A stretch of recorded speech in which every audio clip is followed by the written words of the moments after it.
Hello everyone, welcome back to our YouTube channel एन्टु tutorial. आज फेरि पनि म तपाईँहरूको लागि एकदमै इम्पोर्टेन्ट भिडियो लिएर आइसकेको छु। यो भिडियो कुनै सिटिभिटीमा कुनै वर्षमा सोधेको होइन, कुन वर्षमा कुनै वर्षमा यो त कुनै वर्षमा अर्को सोधिएको छ। आजको भिडियो चाहिँ जिगज्याग न्युमेरिकल रहेछ, जुन कि यो अपकमिङ फर 2080 को लागि हो।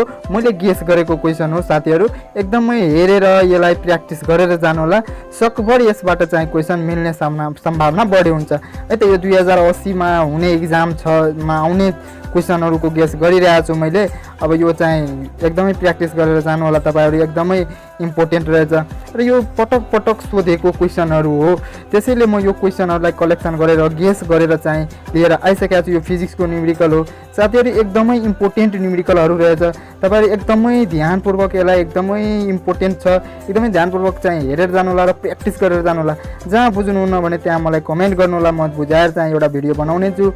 अब त्यसको लागि चाहिँ एकदमै भिडियोलाई लाइक गरिदिनु होला।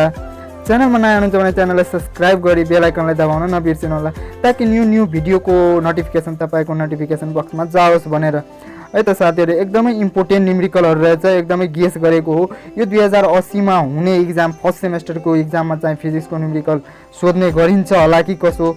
अब यसबाट म्याक्सिमम क्वेसन मिल्ने गर्छ। यदि न्युमेरिकल बनिसक्यो भने साथीहरू एकदमै बुझ्नु होला कि पास छ भनेर।